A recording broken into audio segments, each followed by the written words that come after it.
هادي له،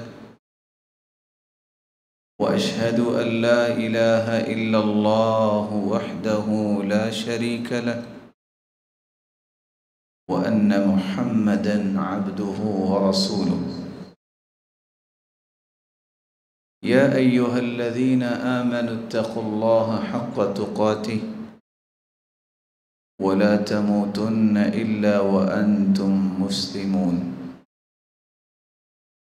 يا أيها الناس اتقوا ربكم الذي خلقكم من نفس واحدة وخلق منها زوجها وبث منهما رجالا كثيرا ونساء، واتقوا الله الذي تساءلون به والأرحام إن الله كان عليكم رقيبا. يا أيها الذين آمنوا اتقوا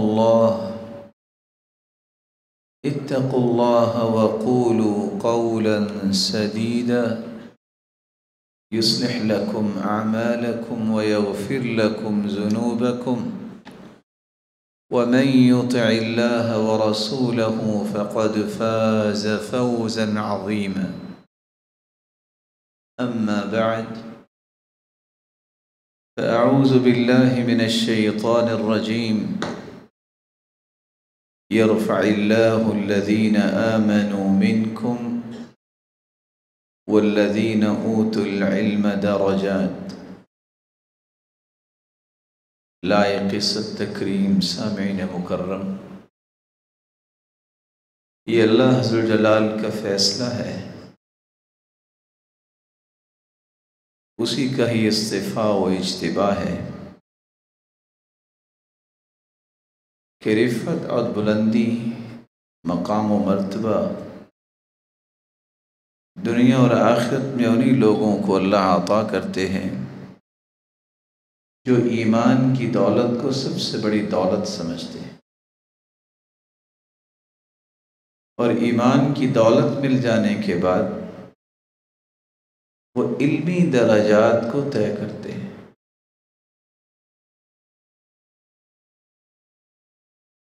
علم کیا ہے، اس کے بارے میں علماء نے کیا کہا ہے،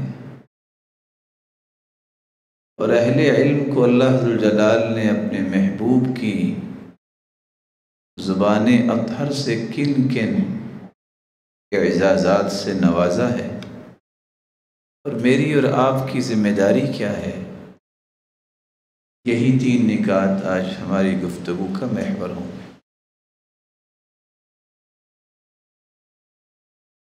علم سے مراد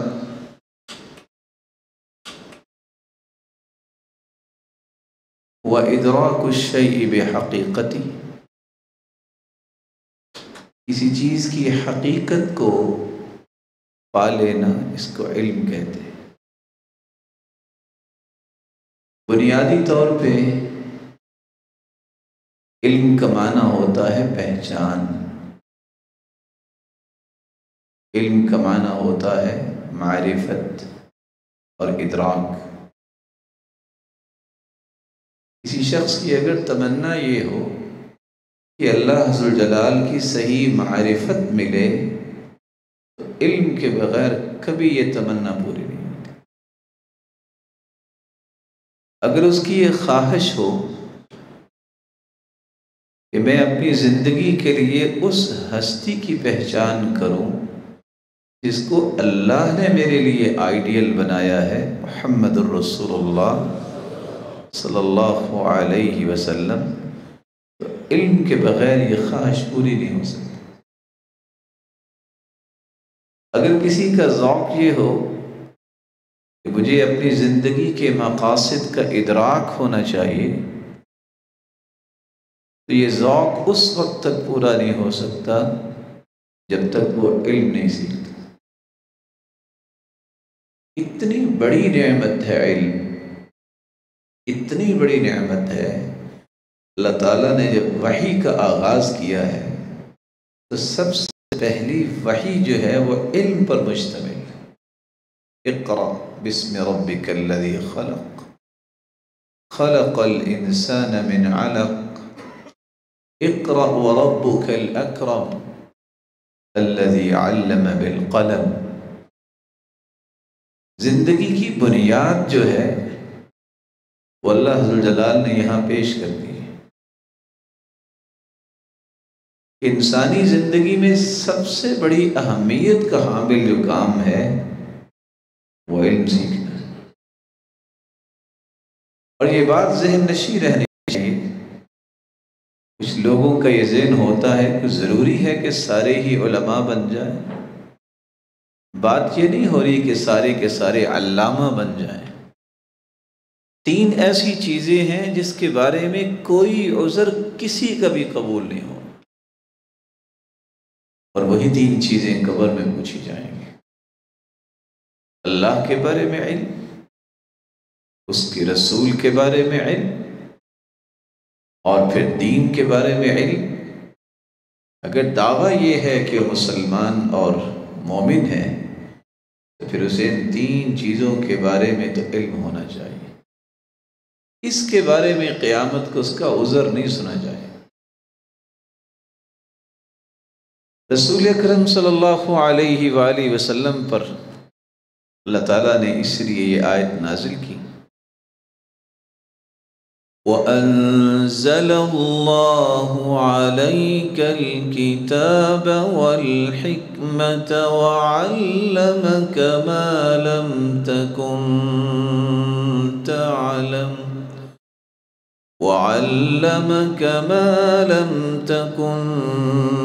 تَعْلَمُ وَكَانَ فَضْلُ اللَّهِ عَلَيْكَ عَظِيمًا۔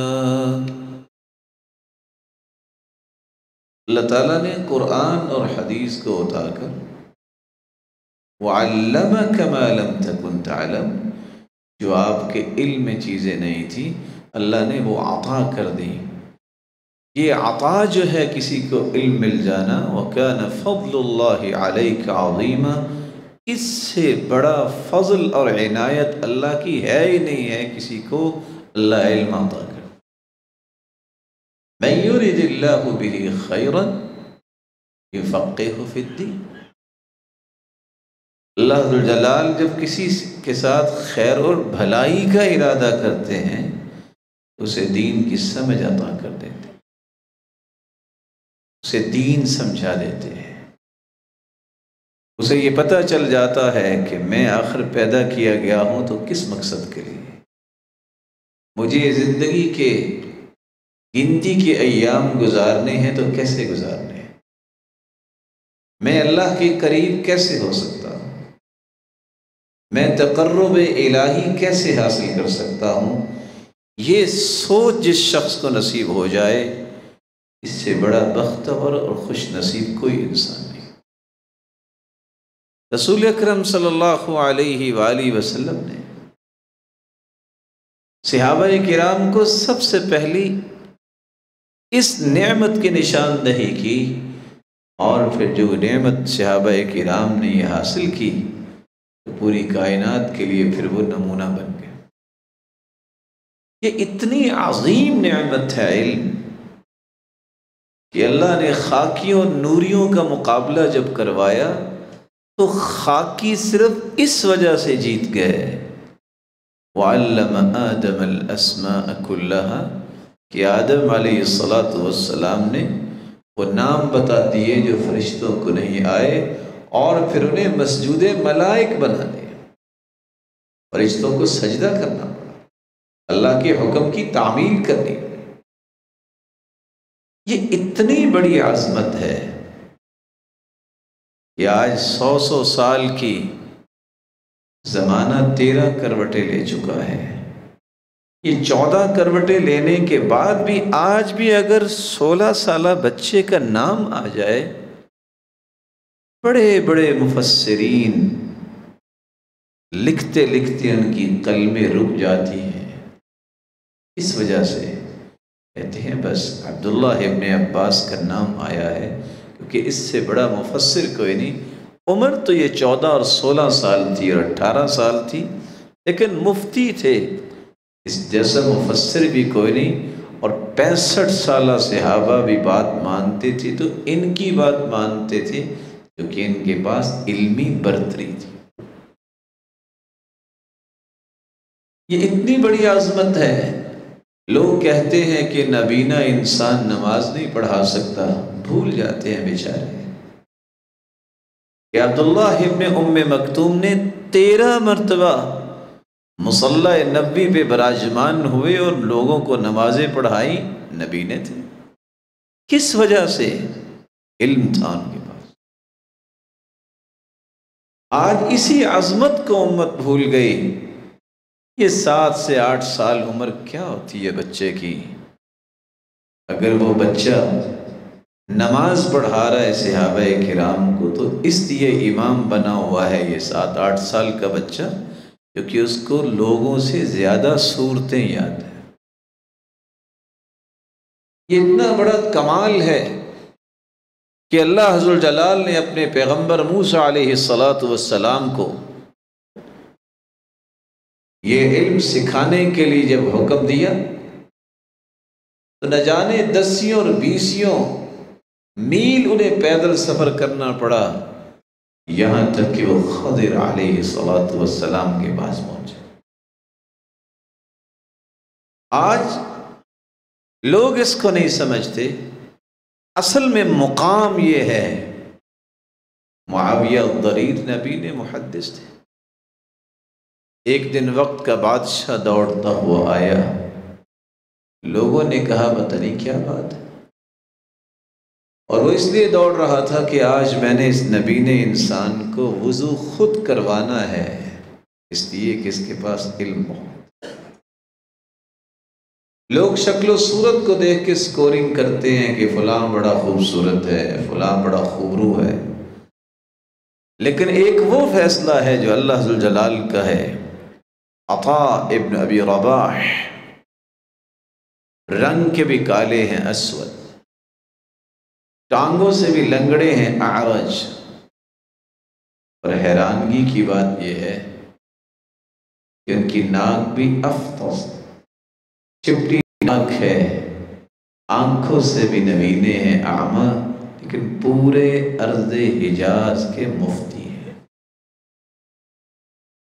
جب ان کے پاس وقت کا گورنر آتا ہے سلیمان ابن عبد الملک، اپنے بیٹوں کو لے کے آتا ہے، ایک سوال کرتا ہے، وہ جواب دیتے ہیں، کسی اور نے سوال کیا تو ان کی طرف متوجہ ہو گئے۔ اس وقت کہتا ہے اپنے بیٹوں کو، بیٹو لا تنیا فی العلم، یہ علم سیکھو، دیکھو اس کالے غلام کے سامنے مجھے ذلیل ہونا پڑا ہے تو علم کی وجہ سے۔ یہ کیسی عظمت ہے کہ وقت کا بادشاہ ہے ہارون الرشید اور اس کے دونوں بیٹے جوتی اٹھانے پہ بحث کر رہے ہیں، ایک کہتا ہے کہ میں اٹھاؤں گا اور دوسرا کہتا ہے کہ میں اٹھاؤں گا۔ یہ اپنے استاد کی جوتی اٹھانے پہ بحث کر رہے ہیں، سعادت سمجھ رہے ہیں کہ جوتی میں اٹھاؤں گا، اور وہ کہہ رہا ہے کہ میں اٹھاؤں گا، اور ہیں کون؟ وقت کے بادشاہ کے بیٹے۔ یہ الگ بات ہے کہ آج جوتی ویسے ہی اٹھا کے لے جاتے ہیں۔ اللہ تعالیٰ نے یہ عظمت رکھی ہے کیونکہ فیصلہ اللہ نے کیا ہے۔ یرفع اللہ الذین آمنوا منکم والذین اوتوا العلم درجات۔ رسول اکرم صلی اللہ علیہ وآلہ وسلم کو اللہ تعالیٰ نے یہ علم ہی سکھایا جس کو پھر دنیا میں پھیلانے کے لیے آپ صلی اللہ علیہ وسلم نے لیل و نہار وقف کر دی۔ اور یہ بڑی محدود معلومات ہیں جو لوگ کہتے ہیں اس کا مطلب یہ ہوا کہ ہم پھر مسجدوں میں بیٹھ جائیں کوئی کام نہ کریں۔ نہیں، یہ معلومات ٹھیک نہیں ہے۔ علم سے مراد یہ ہے کہ اللہ ذو الجلال کی مرضی کے مطابق آپ زندگی کے لیل و نہار گزارو۔ کیا صحابہ کرام سارے مسجدوں میں تھے؟ کیا انہوں نے تجارت نہیں کی؟ کیا انہوں نے دنیا کو لیڈ نہیں کیا؟ کون سا کام ہے جو اللہ عز و جلال نے ان کے ہاتھوں سے نہیں کروایا؟ کس شعبے میں انہوں نے سنگ میل طے نہیں کیے؟ فکر یہ تھی کہ جہاں بھی جائیں گے وہاں خوشبو علم کی آنی چاہیے، رنگ علم کا نظر آنا چاہیے۔ اللہ تعالیٰ یہ کمال اور یہ عظمت ہمیں بھی سیکھنے کی توفیق عطا فرمائے۔ رسول اللہ صلی اللہ علیہ وآلہ وسلم نے ایک خوشخبری سنائی ہے، صحیح ترغیب کی روایت ہے، من غدا إلى المسجد لا يريد إلا أن يتعلم خيرا أو يعلمه كان له كأجر حاج تاما حجته۔ صحیح ترغیب کی روایت 86 اتنی بڑی روایت ہے، جو دعویٰ کرتے ہیں کہ ہماری بڑی خواہش ہے کہ ہم حج کریں، اللہ نے ان کو اس روایت کے ذریعے سکون دلوا دیا۔ جو شخص صرف اس لیے گھر سے قدم نکالتا ہے کہ میں نے اللہ کے گھر مسجد میں جانا ہے، یا کچھ سیکھنا ہے یا کچھ سکھانا ہے، دو ہی پرپس۔ جب وہ گھر واپس پلٹتا ہے تو اجر اس کا اتنا ہی لکھا جاتا ہے کہ کوئی حاجی حج کرنے گیا تھا اور حج کر کے گھر واپس آ گیا۔ اور دوسری روایت میں آتا ہے کہ یہ شخص جاتا تو اپنے شہر قصبے اور دیہات میں ہے، محلے میں ہے، مسجد میں ہے، لیکن اللہ ذوالجلال فَهُوَ بِمَنزِلَةِ الْمُجَاهِدِ فِي سَبِيلِ اللَّهِ، اس کا درجہ اتنا ہی لکھتے ہیں جتنا اللہ کی راہ میں جہاد کرنے والا جہاد کرتا ہے۔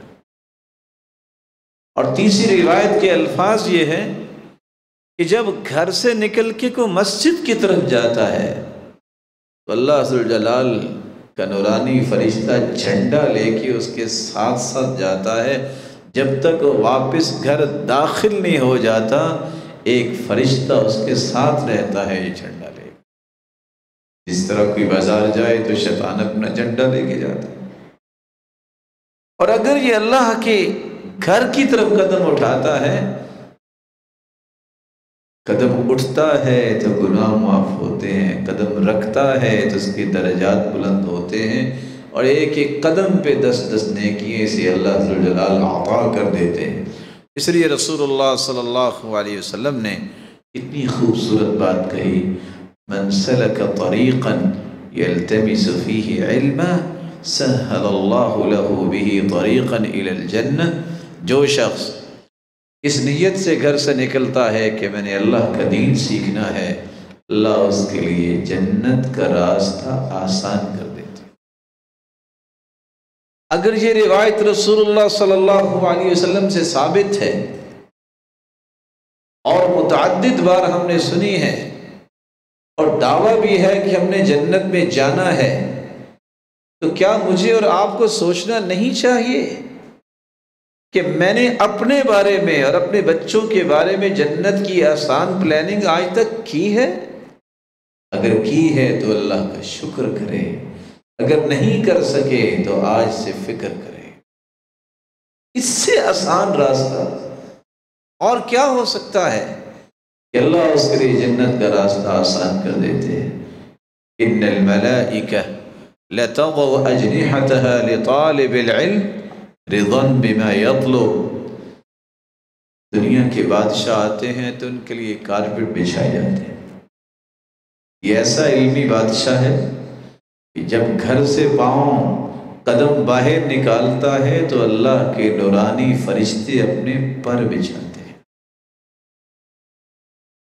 اس لیے پوچھنے والوں نے پوچھا تھا، یہ تپتے صحرا میں کھڑے ہو کس کے انتظار میں کھڑے ہو؟ کوئی بادشاہ آ رہا ہے؟ کہا ہاں، علم کا بادشاہ آ رہا ہے جس کو عبداللہ ابن المبارک کہتے ہیں، 10 لاکھ حدیثوں کا حافظ۔ یہ اس ماں اور باپ کا بیٹا ہے، ان کے باپ کو ایک باغ کا مالی بنایا گیا۔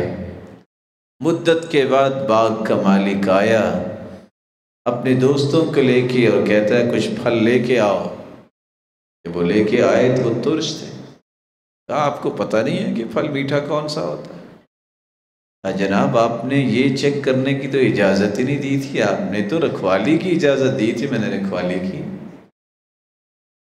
دوستوں سے پوچھا، کہا واقعتاً جب سے یہ آیا اس نے ایک پھل بھی توڑ کے نہیں چکھا. بہت متاثر ہوا. اس کو بلا کے کہتے ہیں میں آپ سے ایک مشورہ کرنا چاہتا ہوں، میری ایک بیٹی ہے، بتائیے میں کس سے شادی کروں؟ نے کہا کہ آپ والد ہیں، آپ جانیں میرا اس میں کیا ہے. ہاں اگر آپ سمجھتے ہیں تو نصیحت کر دیتا ہوں. الیہود یزوجون للمال، یہودی مال کو دیکھ کے شادی کرتے ہیں. والنصارى یزوجون للجمال، عیسائی جمال کو دیکھ کے شادی کرتے ہیں. والعرب یزوجون للنسب، اور عرب حسب و نسب کو دیکھ کے شادی کرتے ہیں. والمؤمنون یزوجون للتقوی، اور مومنوں کے لیے ٹاپ پریورٹی یہ ہوتی ہے کہ تقوی ہونا چاہیے. کہا پھر آپ سے بڑا متقی مجھے تو نظر نہیں آیا. شادی کر دی اور اللہ نے عبداللہ ابن المبارک عطا کیا. راوی کہتے ہیں کہ اتنی یہ شخصیت نیک تھی عبداللہ بن مبارک کی، یہ اللہ کا فیصلہ ہے. صرف انہوں نے اللہ کے رسول صلی اللہ علیہ وسلم کو نہیں دیکھا، ان کے ایک ایک عمل کو آج دیکھیں تو وہ کس طرح عظیم صحابہ کی طرح ان کے عمل تھے. ابن حبیرہ نقل کرتے ہیں کہ مغرب کی نماز پڑھ کے ذکر کر کے وہ سجدے میں چلے گئے. ہم نے کہا ابھی سر اٹھائیں گے، دیکھنے والا کہہ رہا ہے اس وقت تک وہ سجدے میں رہے جب تک عشاء کی اذان نہیں ہوگی. یہ وہ لوگ ہیں جن کو عبادت میں لذت نصیب ہوتی، اور یہی وہ علماء ہیں جن کا تذکرہ میں کرنا چاہ رہا ہوں. علماء کی بنیادی طور پہ 3 قسمیں ہیں، یہ یاد رہنی چاہیے. اور اٹھنے والے جو آج کل نئے فتنے ہیں ان کو سمجھنا چاہیے. عالم ملہ، عالم دولہ، عالم امہ، 3 قسم کے علماء ہوتے ہیں. عالم ملہ اس عالم ربانی کو کہتے ہیں جس کا مقصد صرف اللہ اور اس کے رسول کے پیغامات دنیا تک پہنچانا ہوتا ہے. قال اللہ وقال الرسول صلی اللہ علیہ وسلم. اس کو اس سے کوئی غرض نہیں ہوتی کہ لوگ خوش ہوں گے کہ نہیں ہوں گے، حکومتیں راضی ہوں گی کہ نہیں ہوں گی، ان کو اس سے کوئی غرض نہیں ہوتی. تو غرض یہ ہوتی ہے میں نے اللہ اور اس کے رسول کے پیغامات کو پہنچانا ہے. یہ وہ لوگ ہیں ان العلماء ورثۃ الانبیاء، جو انبیاء کے سچے وارث. وان الانبیاء لم یورثوا دینارا ولا درہما، اور انبیاء علیہ الصلوۃ درہم و دینار چھوڑ کے نہیں فوت ہوئے. انما ورث العلم، ان کی وراثت تو علم ہے. فمن اخذه اخذ بحظ وافر. تعجب کی بات یہ ہے زمین کے چند ٹکڑوں اور چند ٹکوں کے پیچھے لڑائیاں ہو رہی ہوتی ہیں میرے باپ کی وراثت ہے، لیکن علمی وراثت لینے کے لیے کوئی تیار نہیں. یہ ہے علماء. عالم کی ایک دوسری قسم ہے عالم الدولہ، جس کو حکومتی عالم مولوی کہتے ہیں. اس کی یہ غرض صرف ہوتی ہے کہ حکومت کیسے خوش رہے گی، اس کو اس سے کوئی غرض نہیں ہے قرآن کے احکام بدلتے یا دین بدلتا ہے یا اس میں گنجائشیں نکالی جا رہی یا حدیث کا مفہوم بدل رہا ہے، اس کو اس سے کوئی سروکار نہیں ہوتی. اس کو صرف یہ ہوتا ہے حکومت کیسے خوش رہے. ایک ہوتا ہے عالم امہ، یہ وہ شخص ہے جو صرف دنیا کو دیکھ کے ہی اپنا فتویٰ دیتا ہے، لوگ کیا چاہ رہے ہیں میں وہ بات کروں. لوگوں کی رضا مقصود. اس عالم کے سامنے وہ عالم ربانی نہیں ہو سکتا. اس لیے اول ذکر کو عالم ربانی کہتے ہیں، اور آخری دونوں جو ہیں یہی تو وہ علماء سو ہیں جنہوں نے معاشرے کے اندر بگاڑ پیدا کیا، ان کا حق یہ تھا کہ وہ اللہ کے پیغام کو آگے پہنچاتے، اس کے رسول کے پیغام کو آگے پہنچاتے، ذمہ داری پوری ہو جاتی۔ یا ایھا الرسول بلغ ما انزل الیک من ربک فإن لم تفعل فما بلغت رسالته واللہ یعصمک من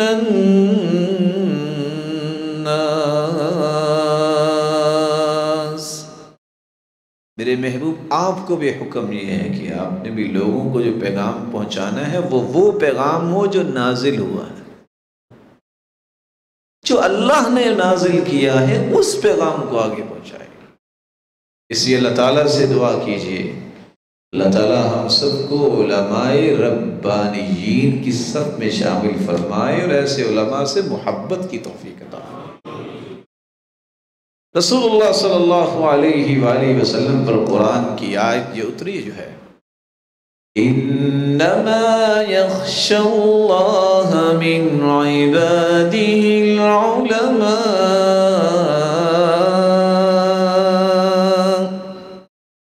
اللہ سے ڈرنے والے جو ہیں وہ علماء ہی ہوتے ہیں۔ کون سے علماء؟ جن کے علم سے ان کو تقوی ملا ہے۔ حسن بصری رحمۃ اللہ علیہ اس لیے تو علم کی تعریف کرتے ہوئے کہا کرتے تھے العلم هو خشیت اللہ، علم سے مراد اللہ کی خشیت ہے۔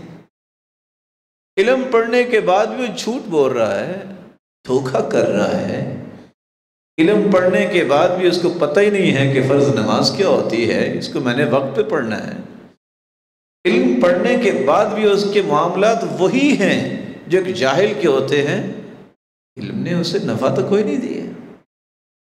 اگر اس کے اندر اللہ کا خوف پیدا نہیں ہوا تو اس علم نے اسے کیا دیا ہے؟ اس لیے عبدالعالی تیمی کہا کرتے تھے من اوتی من العلم ما لا یبکی فلیس بخلیق ان یکون اوتی علما۔ اگر کسی کو اللہ نے علم دیا ہے اور اس کے اندر اللہ کا خوف نہیں آیا اور اس کی آنکھوں سے آنسو نہیں نکلتے، اس سے بہتر تو اسے پھر علم ملتا ہی نہیں۔ اس لیے انما یخشی اللہ من عبادہ العلماء، اللہ سے صحیح ڈرنے والے جو خشیت والے لوگ ہیں یہ علماء ہی ہیں۔ رسول اللہ صلی اللہ علیہ وآلہ وسلم نے اس لیے انہی کے بارے میں فرمایا تھا فضل العالم علی العابد كفضل القمر ليلة البدر على سائر الكواكب۔ ایک عالم کی فضیلت عبادت گزار پہ اس طرح ہے جس طرح 14ویں رات کی چاند کی فضیلت ستاروں پر ہے۔ بلکہ آپ صلی اللہ علیہ وآلہ وسلم نے تو یہ بھی فرمایا فضل العالم على العابد كفضلی على ادناکم۔ میرے صحابہ جس طرح میری فضیلت آپ پر ہے اس طرح ایک عالم کی فضیلت جو ہے وہ ایک عبادت گزار پر، عام شخص کی بات نہیں ہو رہی، عبادت گزار پر۔ اور آپ صلی اللہ علیہ وسلم نے یہ بھی فرمایا تھا اس سے بڑا انسان دنیا میں کوئی نہیں ہے کہ جس کے لیے اللہ نے 14 کے 14 طبق جو ہیں وہ پابند کر دیے ہیں۔ کس بات کے پابند کر دیے؟ ان اللہ وملائکتہ واہل السماوات والارضین حتى النملہ فی جحرها لیصلون علی معلم الناس الخیر۔ 14 کے 14 طبق، 7 آسمانوں کے ٹریلین فرشتے، 7 زمینوں کی مخلوقات، یہ سمندروں اور دریاؤں میں مچھلیاں، یہ ہواؤں اور فضاؤں میں پرندے اس بات کے پابند ہیں اللہ کی طرف سے کہ تم اس ہستی کی برکت اور بخشش کی دعائیں کرو جو لوگوں کو خیر اور بھلائی کی تعلیم دیتا ہے۔ آج اس مشن کو کوئی سمجھنے والا نہیں ہے۔ لوگ دو طرح کی باتیں کر رہے ہوتے ہیں، علم پڑھے گا تو اس کا فیوچر کیسا ہوگا، دوسری طرف کہہ رہے ہوتے ہیں کہ علم والے تو کھاتے بہت ہیں۔ یہ دو باتیں کیسے مل گئیں؟ ایک طرف کہتے ہیں کہ اس کے بعد تو کچھ ہوگا نہیں، دوسری طرف یہ ہے کہ کھاتے بہت ہیں، تناقض ہو گیا۔ لیکن یاد رکھنا، جس کو اللہ عز و جلال نے علم کی دولت عطا کر دی ہے، اس سے بڑی نعمت کسی اور کو نصیب نہیں ہوتی۔ رسول اللہ صلی اللہ علیہ وآلہ وسلم نے اس لیے کہہ کے بات ختم کر دی تھی، خیرکم من تعلم القرآن وعلمہ۔ یہ ایسی دولت ہے کہ آپ کی آنکھیں بند ہو جائیں گی، آپ مٹی میں چلے جائیں گے۔ اگر علم آپ کے پاس تھا اور آپ اس کے مطابق عمل کرتے، جب تک قیامت نہیں آئے گی آپ کے درجات کی بلندی کا باعث بنتا رہے گا۔ رسول اللہ صلی اللہ علیہ وآلہ وسلم نے فرمایا تھا، اذا مات ابن آدم انقطع عمله الا من ثلاث، من صدقة جارية او علم ينتفع به او ولد صالح يدعو له۔ انسان جب فوت ہو جاتا ہے تو صرف تین چیزیں باقی رہ جاتی، صدقہ جاریہ، ایسا علم جس سے لوگوں کو نفع ملتا ہے، ان کی زندگیاں سنورتی ہیں، عبادات، معاملات اور پھر آخرت کے معاملات سمجھنے میں مدد ملی ہے ان کو۔ جتنے لوگوں کو آپ سے نفع ملا ہے ان کو بھی پورے کا پورا اجر ملے گا، اور ان سب کے برابر آپ اکیلے کو اجر ملے گا۔ او ولد صالح یدعو له، یا نیک اولاد ہے جو اپنے والدین کے لیے دعا کرتی ہے۔ غور کیا جائے تو نیک بھی تو تب بنے گا علم ہوگا۔ صدقہ جاریہ کی عظمت کو بھی وہی سمجھتا ہے جس کے پاس علم ہوگا۔ تو حدیث کے الفاظ تو تین مختلف ہیں لیکن معدہ ایک ہے، علم نہیں تو کچھ نہیں۔ رسول اللہ صلی اللہ علیہ وسلم نے فرمایا، سبع یجرى للعبد بعد موته وهو في قبره، 7 ایسی چیزیں ہیں جو انسان کے فوت ہو جانے کے بعد بھی اس کے لیے باعث اجر بنیں گی۔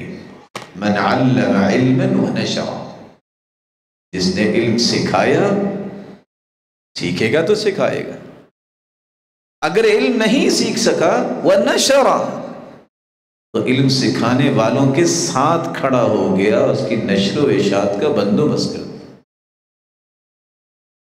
او حفر بئرا، اس نے پانی کا ایک کنواں بنوایا۔ او غرس نخلا، یا اس نے کھجور کا درخت لگا دیا۔ او مسجدا بنا، یا اس نے اللہ کا گھر مسجد بنوا دی۔ من بنا مسجدا للہ یبتغی بہ وجہ اللہ بنى اللہ لہ بیتا فی الجنہ، یہ دنیا میں گھر بناتا ہے، مسجد بناتا ہے، اللہ اس کا جنت میں گھر بناتا ہے۔ او بیتا لابن السبیل بنا، مسافر کا گھر بنا دے، اس کے پاس گھر نہیں ہے، اس کے گھر کا بندوبست کر دی۔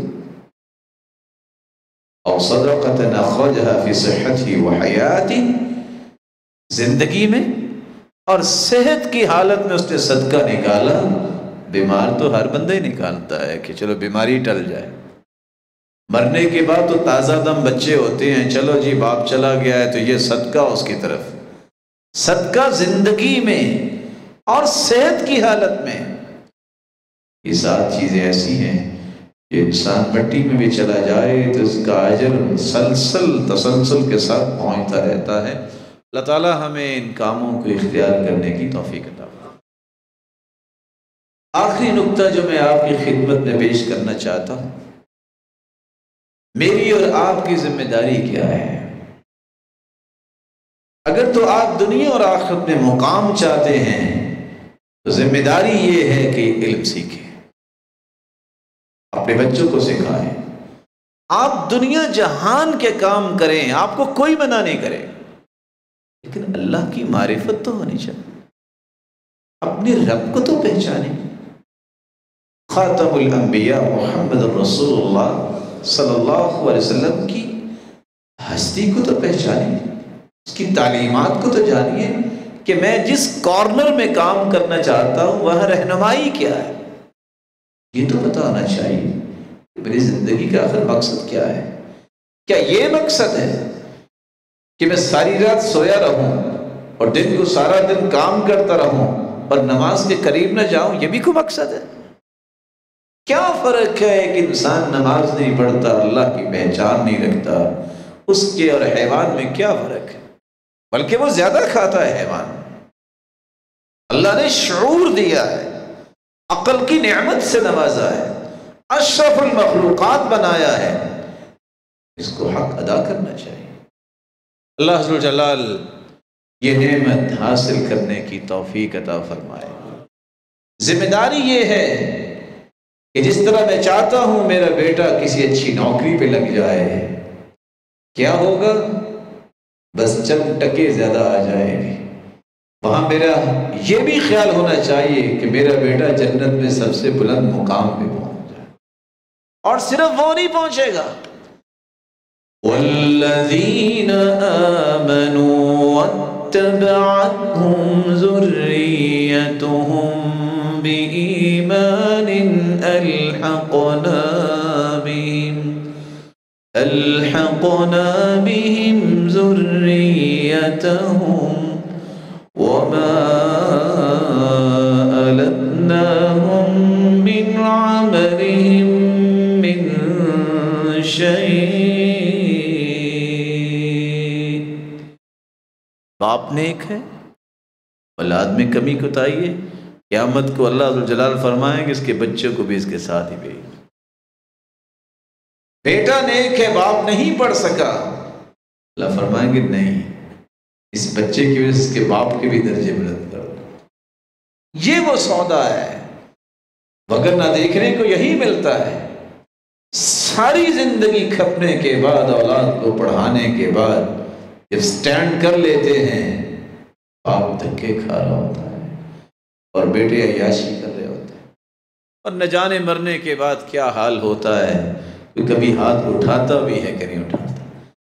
اگر مرنے کے بعد ہاتھ اٹھتے ہیں تو ان لوگوں کے جن نے علم پڑھا ہوتا ہے، جن کو یہ سمجھ ہے کہ ہمارے باپ نے ہماری تربیت کی، ماں نے تربیت کی، ان کا حق یہ ہے کہ جب تک ہم زندہ ہیں ان کے لیے دعائیں کریں، اللہ سے بخشش طلب کریں، زیادہ سے زیادہ نیکیاں کریں تاکہ ان کے درجات بلند ہوں۔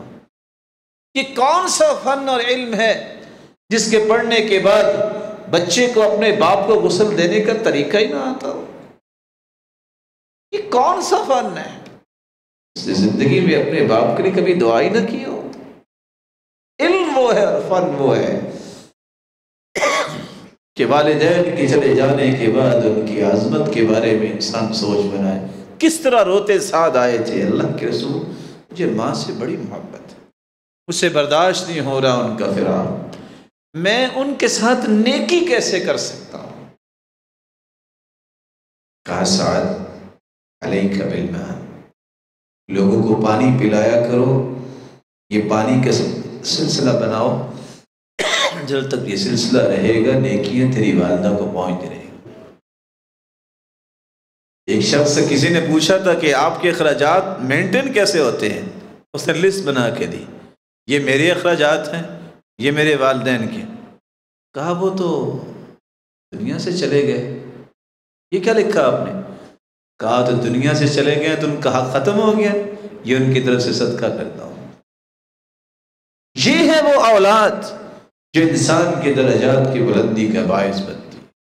ذمہ داری میری اور آپ کی یہ ہے اپنے بچوں کو یہ علم پڑھائیں، آپ اس کے بعد سائنسدان بنائیں، انجینئر بنائیں، بزنس مین بنائیں، آپ لیڈر بنائیں، کسی کو کوئی اعتراض نہیں، لیکن سب سے پہلے اللہ کی معرفت دیں، اس کے رسول کی پہچان کروائیں، خوبصورت زندگی گزارنے والا اسے بنائیں۔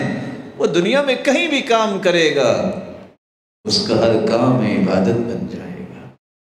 رسول اکرم صلی اللہ علیہ وآلہ وسلم نے یہی تو مشن دیا تھا صحابہ کرام کو۔ اس لیے ذمہ داری یہ ہے کہ علماء کرام جو دنیا میں موجود ہیں ان سے علم سیکھا جائے، ان کی قدر کی جائے، اور یہ دین ہے جو سکھانے والے ہیں۔ محمد بن سیرین کہا کرتے تھے ان ھذا العلم دین فانظروا عمن تأخذون، یہ علم معمولی چیز نہیں ہے، دین ہے، غور کرنا یہ کس سے سیکھ رہے ہو۔ گوگل عالم نہیں ہے، یہ جو ایپس بنی ہوئی ہیں یہ عالم نہیں ہے۔ اگر آپ نے اپنی زندگی کے اندر وہ چارمنگ پیدا کرنی ہے، گرومنگ چاہتے ہیں، کسی عالم ربانی کے ساتھ اختیار کریں۔ آج بہت سارے دھوکہ کھا جاتے ہیں کہ کیا ضرورت ہے پڑھنے کی، کیا ضرورت ہے علماء کے پاس جانے کی، آرام سے گوگل انکل کھولیں گے، ٹھیک ہے سب کچھ مل جائے گا۔ اگر یہی چیز ہوتی تو اللہ جبریل سے کہتے USB لے جاؤ اور جا کے کاپی کروا کے آ جاؤ۔ اللہ نے انبیاء بھیجے ہیں جو میکنگ کرتے ہیں، ایک ایک رائے کو پالش کرتے ہیں اور زندگی کے ایک ایک رویے کو مستقیم کرتے ہیں۔ یہ اساتذہ کا کام ہے، یہ مربی لوگوں کا کام ہے۔ اللہ عز و جلال نے اس لیے ایسے رجال پیدا کیے، اور آپ کا شہر تو ویسے بھی مدینۃ العلم ہے۔ اس شہر میں تو اللہ نے ایسے ایسے علماء پیدا کیے ہیں جو واقعتاً مثالی علماء ہیں۔ اپنے بچوں کو پڑھاؤ اور خود بھی وقت نکالو۔ رسول اکرم صلی اللہ علیہ وسلم نے جو تربیت دی وہ کیسی تربیت تھی؟ عطاء ابن ابی رباح عالم ہو تو ایسا، اللہ تعالیٰ نے کیسا رنگ اس پہ چڑھایا۔ وہ کہتے ہیں جب بھی کوئی بات کر رہا ہوتا تو میں اتنی غور سے سنتا جیسے میں نے زندگی میں پہلی مرتبہ سنی ہے۔ ادب تھا، حالانکہ یہ بات کرنے والے کی ولادت سے پہلے میں لوگوں کو پڑھا چکا ہوتا، لیکن میں اس کی بات کیوں سنتا کہ یہ سکھانا ہوتا کہ جب کوئی بات کر رہا ہو تو غور سے سنتے ہیں، نہ اچھی لگے تو آپ پوچھ سکتے ہیں۔ ادب ہے، اور یہ ادب علم کے بغیر نہیں آتا۔ رسول اللہ صلی اللہ علیہ وسلم کے صحابی عمر رضی اللہ تعالیٰ عنہ اس لیے کہا کرتے تھے تعلموا العلم وتعلموا للعلم السکینہ والحلم، علم سیکھو اور سکون اپنے اندر پیدا کرو، اور سکینت بھی سیکھو، بردباری بھی سیکھو۔ اے علم والا، وہ گالی پہ گالی دے رہا ہے، کمال علم ہے یہ۔ اس کی گالیوں کی زبان جو ہے وہ دھلی نہیں ہے ابھی علم پڑھ کے۔ وَتَوَاضَعُوا لِمَن تُعَلِّمُونَ، جن کو سکھاتے ہو نا شاگردوں کے سامنے بھی تواضع سے رہا کرو۔ شیخ عثیمین رحمہ اللہ جب ان کا کچھ شاگرد آتا تو کہتے اب تم شاگرد نہیں، اب تم میرے بھائی ہو، کیونکہ وہی مشن تم اختیار کر کے ہو جس کو ہم لے کے چلے۔ تواضع اختیار کرو۔ وَلَا تَكُونُوا جَبَابِرَةَ الْعُلَمَاء، جبار نہ بنو، جابر نہ بنو، یہ لوگوں کے لیے چھوڑ دو چیزیں، تمہارے اندر تواضع آنی چاہیے۔ لیکن علم کے بغیر تواضع کا معنی بھی آپ کو سمجھ نہیں آئے، اس لیے سب سے پہلے علم سیکھا جائے۔ اور دوسری ذمہ داری یہ ہے جہاں علم سیکھنا ہے، اگر ادب و آداب نہیں آئے تو یاد رکھنا یہ علم آپ کے لیے مصیبت بن جائے گا۔ لوگ کہیں گے یہ ہے علم والا، اور سچ لکھا تھا جس نے لکھا، جس قوم کے اندر ادب و آداب نہیں ہوتے وہ قوم بھیڑ بکریوں کا ایک ریوڑ ہوتا ہے، جس کو جب چاہو جدھر چاہو ہانک کر لے جاؤ۔ آداب ہی تو سکھاتے ہیں۔ اس لیے امام شافعی رحمۃ اللہ علیہ، امام شعبی رحمہ اللہ تعالی فرماتے ہیں کہ زید بن ثابت رضی اللہ تعالی عنہ نے نماز جنازہ پڑھایا، خچر پہ سوار تھا۔ عبداللہ ابن عباس دوڑ کے آگے بڑھے اور مہار پکڑ لی، شاگرد تھے زید بن ثابت، اور وہ کیا کہہ رہے ہیں؟ تنحى یہ ابن عم رسول اللہ، اللہ کے رسول کے چچا کے بیٹے پیچھے ہٹ جاؤ، ضرورت نہیں پیچھے ہٹ جاؤ۔ اور وہ کیا کہتے ہیں؟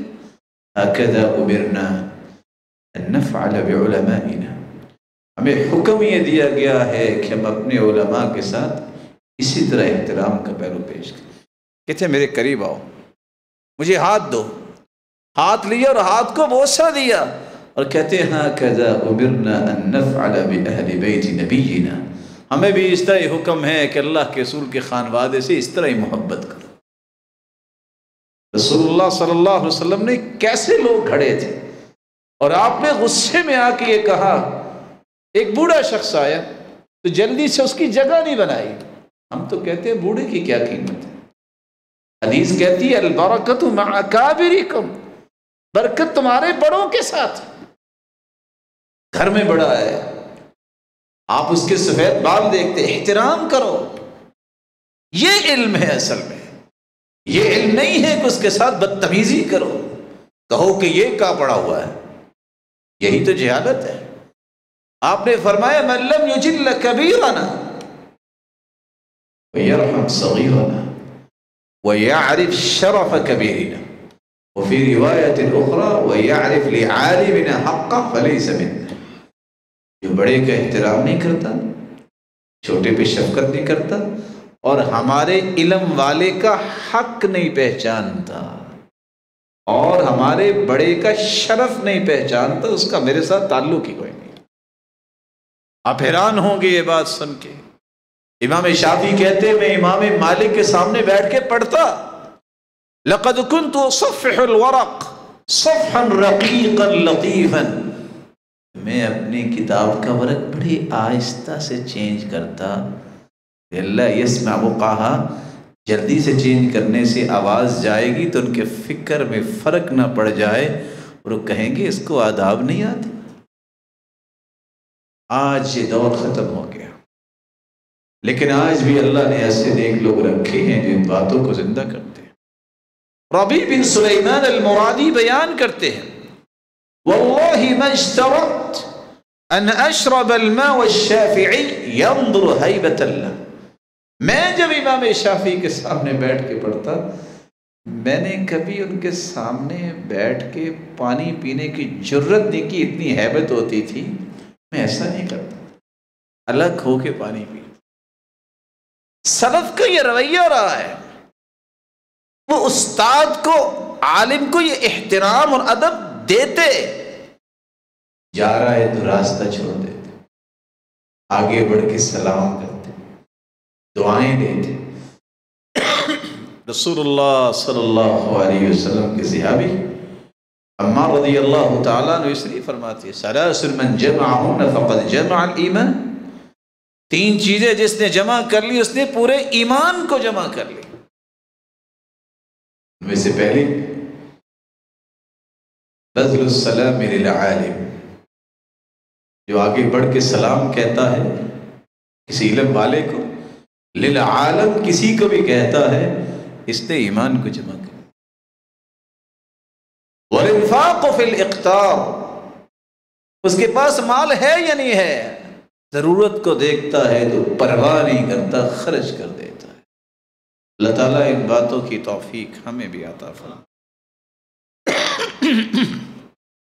طاؤوس کہا کرتے تھے ان من السنہ یوقر اربعہ، سنت یہ ہے کہ چار بندوں کے احترام میں کبھی کمی نہ کی جائے، العالم، علم والے کی، وذالشیبہ، جس کے بال سفید ہو جائے، والسلطان، اور وقت کے بادشاہ کی، والوالد، اور جو انسان کا والد ہے۔ رسول اللہ صلی اللہ علیہ وآلہ وسلم نے صحابہ کرام کو یہی چیزیں سکھائی تھی۔ اسحاق الشہیدی بیان کرتے ہیں میں نے یحییٰ القطان کو دیکھا، محدث ہیں، انہوں نے عصر کی نماز پڑھی اور مینارے کے ساتھ ٹیک لگا کے کھڑے ہو گئے۔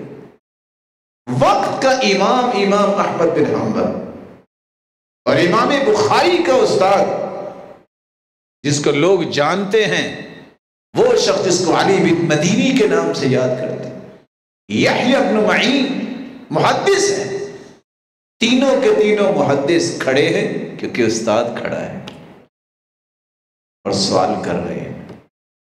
شام ہو گئی ہے، بیٹھے نہیں ہیں، سوالات کر رہے ہیں اور وہ جوابات دے رہے ہیں۔ جب تک ادب نہیں آئے گا اس وقت تک علم کا رنگ نہیں آئے گا۔ اللہ ذوالجلال ہمیں ادب سکھائے۔ اور کیسے لوگ تھے وہ، کمال کے لوگ تھے، جب بھی گھر سے نکلنے لگتے تو بعض تو ایسے بھی تھے جو اللہ کی راہ میں صدقہ کیا کرتے، یا اللہ میں صحیح صحیح علم سیکھ، اور گھر سے نکلتے تو یہ دعا کر کے نکلتے، اللہم استر عیب معلمی عنی ولا تذهب برکت علمہ منی ولا تذهب برکت علمہ منی۔ یا اللہ میرا استاد بھی انسان ہے، اس کی کمی کوتاہی پہ پردہ ڈال دے، مجھے نظر ہی نہ آئے۔ الہی جو علم تو نے عطا کیا ہے اس کو، اس کی برکت سے مجھے محروم نہ کرنا۔ یہ دعائیں کر کے پڑھنے جایا کرتے۔ اللہ تعالی ہمیں بھی توفیق دے۔ وآخر دعوانا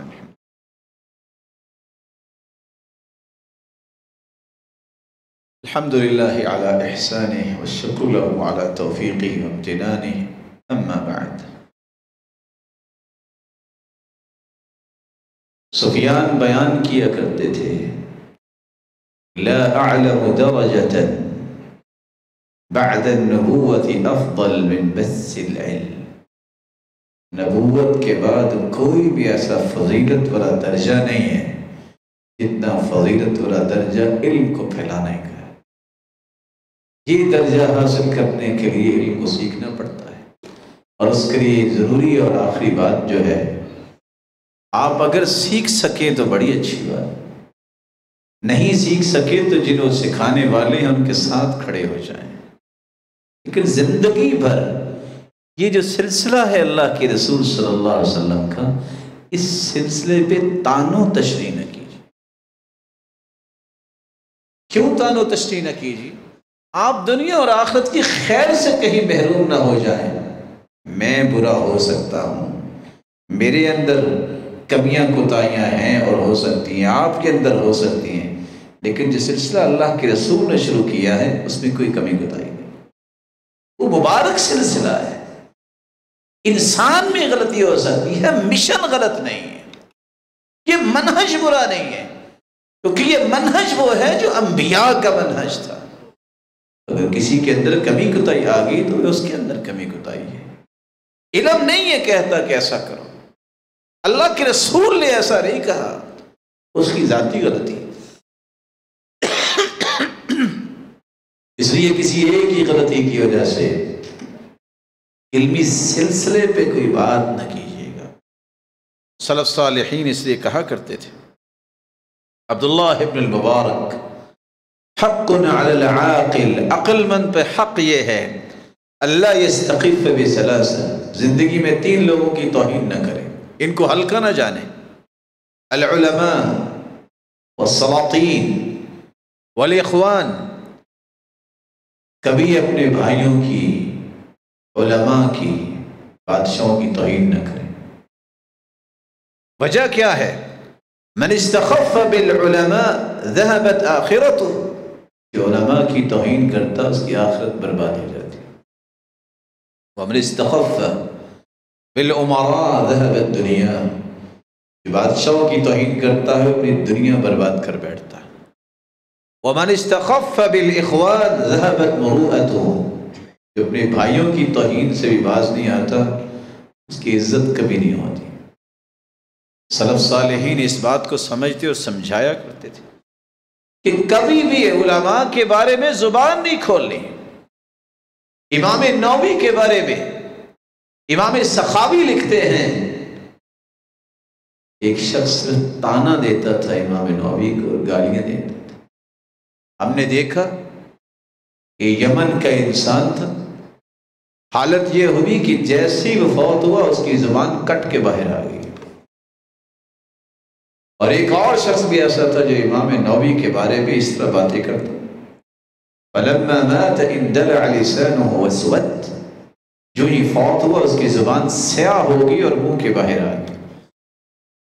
یہ معمولی بات نہیں ہے، صحابہ علم والے تھے۔ ایک شخص کہنے لگا، ما هؤلاء القراء اجبننا عند اللقاء ارغبنا بطونا، یہ دیکھو یہ پڑھنے والے نعوذ باللہ. صحابہ کے بارے میں کہنے لگا کھانے میں بڑے شیر ہیں لیکن جنگ میں بہت بزدل ہیں. صحابی کہتے ہیں کذبت لعمر اللہ، جھوٹ بول رہے ہو. سامنے خیمے میں اللہ کے رسول تھے. فرمایا میں ابھی بتاتا ہوں. یہ نہیں پہنچے، جبریل پہلے پہنچ چکے تھے یہ آیت لے کر، قل اب اللہ و آیاتہ و رسولہ کنتم تستہزئون. تم اللہ سے مذاق کرتے ہو، تم اللہ کی نشانیوں سے مذاق کرتے ہو، تم اللہ کے رسول سے مذاق کرتے ہو. نہ تو اللہ سے مذاق کیا تھا اس شخص نے، علم والوں کے بارے میں بولا تھا نا. علم والوں کی توہین کو اللہ نے اپنا مذاق اور توہین سمجھی، اپنی نشانیوں کی توہین سمجھی، اپنے رسول کی توہین سمجھی. لا تعتذروا قد كفرتم بعد ایمانکم. اور آیت کا آخری حصہ یہ ہے کہ عذر پیش کرنے کی ضرورت نہیں ہے. راوی کہتے ہیں کہ اللہ کے رسول نے فرمایا جہاں علماء کی توہین ہوئی ہے میں یہاں بیٹھنا بھی پسند نہیں کرتا. میرے صحابہ کی توہین ہوئی ہے، ارتحلوا، یہاں سے خیمے اٹھاؤ اور یہاں سے چل دو. اور آپ اونٹنی پہ سوار ہوئے اور وہ شخص آ کے معذرت کر رہا ہے یا رسول اللہ انما یہ سوال ہے، میں تو ویسے لگا ہوا تھا. اور آپ فرما رہے تھے قل اب اللہ و آیاتہ و رسولہ کنتم تستہزئون. مذاق کر رہے تھے اللہ کو، تم اللہ کے رسول سے مذاق کر رہے تھے، اس کی نشانیوں سے مذاق کر رہے تھے اور آپ وہاں سے چلے. کبھی بھی اپنی زبان ان کے بارے میں مت کھولیے اور آپ یہ بات سن کے حیران رہیں گے. عبداللہ بن عمر روایت کرتے ہیں ضاف ضیف رجل من بنی اسرائیل. بنی اسرائیل کے گھر ایک شخص کے گھر مہمان آیا. آنے والا کون تھا؟ یہ پڑھا لکھا انسان. وفی دارہ کلبۃ مجح. اور وہ آنے والا جو ہے وہ تو آیا لیکن اس کے گھر میں ایک کونے پہ ایک ایسی کتیا تھی جو بچوں والی تھی، ابھی اس نے بچے نہیں دیے تھے. کیا دیکھتا ہے؟ فقالت الکلب، کتیا کہنے لگی واللہ لا امدح ضیف اہلی، میں نے آواز نہیں نکالنی تاکہ اس کے ادب میں کوئی فرق نہ آئے. قال فعوى جراؤها في بطنها، لیکن اس کے بچوں نے اس کے پیٹ میں سے آوازیں نکالی. قال قیل ما هذا، کہا یہ کیا؟ قال فأوحى الله عز وجل إلى رجل منهم، اللہ عز و جل نے وحی اتاری هذا مثل أمة تكون من بعدكم، یہ کیسی امت کی مثال ہے جو تمہارے بعد آئے گی. امت یقہر سفہاؤہا علماءہا، جس امت کے بے وقوف لوگ ہیں علماء پہ زبانیں کھولیں گے. رسول اللہ صلی اللہ علیہ وآلہ وسلم نے اتنی بڑی شان بیان کی ہے، زندگی میں کبھی علم والوں کے بارے میں زبان نہ کھولیں. اور شاید کہ کسی کے علم میں ہو. عمر بن عبدالعزیز کے تذکرے تو ساری کرتے ہیں لیکن ان کے خطبے کے وہ مندرجات جو تھے وہ کیا تھے؟ سب سے پہلے بات انہوں نے یہی کہی تھی لوگوں علم سیکھو، سیکھ چکے ہو سکھانا شروع کر دو. دونوں کام نہیں کر رہے، ان سے محبت کرو. اگر اتنی بھی بات نہیں ہے تو زندگی میں ان سے نفرت نہ کرنا. یہ 4 چیزیں پیش کی تھی. اللہ تعالیٰ اس معاشرے کے اندر علم کی برکت کو مضبوط کرنے کی توفیق عطا فرمائے. مجھے امید واسق ہے کہ آپ ان باتوں کے بعد اس بارے میں ضرور سوچیں گے. یہ بھی ایک علمی ادارہ ہے. اللہ تعالیٰ اس کے بانیان کو ان کے درجات کو بلند فرمائے اور جملہ منتظمین کو وہ برکتیں دنیا میں عطا کرے اور قیامت کے دن ان کے درجات کو بلند فرمائے. اور ہمیں بھی علمی جو ادارے ہیں ان کے ساتھ کھڑے ہونے کی توفیق عطا فرمائے اور ہمیں قیامت کے دن علماء کی صف میں کھڑا فرمائے. وآخر دعوانا الحمدللہ.